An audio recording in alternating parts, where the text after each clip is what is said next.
Eh bien le bonjour, ici Django, bienvenue dans cette nouvelle vidéo. On va parler aujourd'hui d'une chose assez intéressante, ça concerne Nintendo. Alors pour ceux qui savent pas, Nintendo est assez strict et droit en ce qui concerne les droits d'auteur de leur propriété intellectuelle. Et là, ils ont quand même frappé fort, mais vraiment. Le pirate de Nintendo, Gary Bowser, donc déjà, le mec c'est un hacker qui a hacké, donc il a hacké la Switch lui. Et il s'appelle Gary Bowser. Bon, c'est un signe. Hein. Déjà, en plus, quand on sait que le directeur de Nintendo Amérique, Nintendo America, il s'appelle Doug Bowser, c'est pareil. Hein. C'était limite, c'est fait exprès en fait. Ils l'ont choisi juste pour son nom, je suis sûr. Bref. Donc, le pirate de Nintendo, Gary Bowser, est libéré de prison, mais il a encore beaucoup d'argent à rembourser. Je sais pas pourquoi c'est pas marqué, mais c'est à rembourser. Nintendo sera autorisé à prendre 25 à 30% du revenu mensuel de Bowser jusqu'à ce que sa dette de 10 millions de dollars envers l'entreprise soit remboursée. 10 millions de dollars. Et le mec il a pas 10 ans, hein. Le mec c'est un daron quoi. 10 millions de dollars. Non mais c'est incroyable. Le pirate de Nintendo, Gary Bowser, qui a été condamné à 40 mois de prison pour piratage, et a reçu une lourde amende de près de 15 millions de dollars pour son implication dans le groupe de piratage Team Executor, a maintenant été libéré de prison. Après avoir purgé plusieurs mois de sa peine, Bowser a été libéré a été libéré tôt, en partie en raison de son bon comportement et du temps déjà purgé, mais il est toujours légalement obligé de payer 10 millions de dollars à Nintendo pour son rôle en permettant aux propriétaires de Switch de pirater leur système afin que les jeux piratés puissent être joués sur eux. Donc il a un peu jailbreaké la Switch. Enfin, c'est un peu le même délire quoi. Dans le cadre du jugement de consentement que Bowser a accepté, Nintendo sera autorisé à prendre 25 à 30% de son revenu mensuel brut. C'est brut hein, quand même. Hein. Sur les 10 millions de dollars que Bowser doit à Nintendo, il n'a pu payer que 175 dollars de ses gains alors qu'il était en prison. J'ai fait des paiements de 25 dollars par mois qu'ils ont pris sur mes revenus parce que j'avais un emploi dans une prison fédérale. Jusqu'à présent, j'ai payé 175 dollars, a déclaré Bowser à Torrent Freak. Donc, 175 dollars, le mec il lui reste 10 millions à rembourser. Let's go. Lorsque Bowser a été condamné pour la première fois, l'avocat de Nintendo, Ajay Singh, a déclaré dans une transcription judiciaire via Axios que la société voulait envoyer un message à d'autres pirates de Switch. Et là, ça rejoint une vidéo que j'ai faite où dedans je parlais de Bungie, donc les développeurs de Destiny, qui se battent aussi beaucoup contre contre les hackers et les tricheurs. Enfin, du moins ceux qui vendent des logiciels de triche justement, parce que quoi de mieux pour lutter contre les cheaters que de taper directement sur le logiciel et donc sur les mecs qui vendent les logiciels de cheat. Et en fait, en se servant d'une magouille, en faisant passer le logiciel de cheat pour un truc qui utilise du coup des droits d'auteur, etc. Enfin, en même temps, c'est vrai aussi, ils utilisent du code. Hein.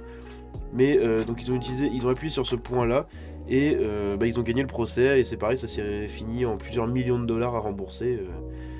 Mais en fait, c'est ça, ils vont tous, pour donner un exemple, enfin pour donner un exemple, non mais pour donner l'exemple, ils vont tous s'attaquer comme ça et faire des procès, mais qui vont faire des tremblements de terre chez ces gens-là, quoi.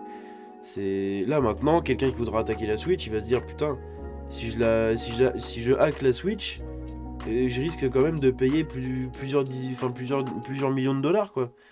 Donc en fait ça fait réfléchir. Hein. C'est con mais ça fait vraiment réfléchir. Lorsque Bowser a été condamné, blablabla, ça je l'ai déjà dit. C'est un moment très important pour nous.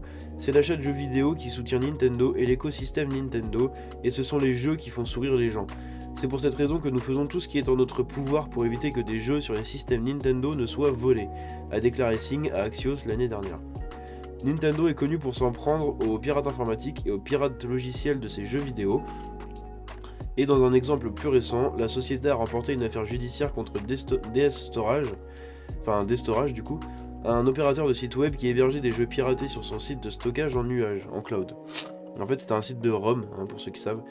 La Cour d'appel de Paris s'est prononcée en faveur de Nintendo et a ordonné à D-Storage de verser plus de 480 000 dollars en compensation à Nintendo, ainsi que 27 000 dollars en frais juridiques. Et voilà. ils vont faire des procès. Déjà, Nintendo fait des procès à tout le monde, hein. On se rappelle qu'ils ont quand même réussi à faire fermer un site de fanart. Un site de fanart. Genre, à quelle heure vous faites fermer un site de fanart? Les gens, ils dessinaient juste des Mario, des Yoshi, des trucs comme ça. Et ils se sont fait fermer le site, en fait, parce que droit d'auteur, parce que blablabla. Putain de merde, ça a aucun rapport. Et c'est incroyable. Mais du coup, Nintendo est quand même assez coutumier des procès, et des procès, pour moi, un peu abusifs.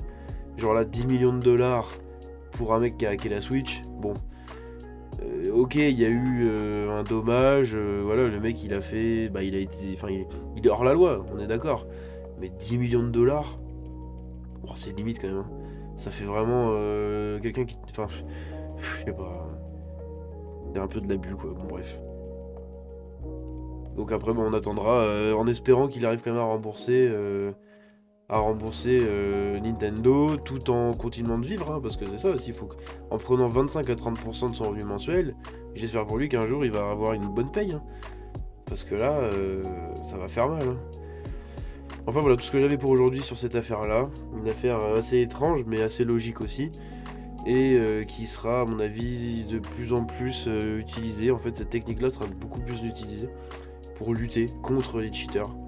Et nul doute que Activision viendra à faire la même chose, en fait, parce que bah, ils souffrent énormément des cheaters sur Warzone et sur Call of.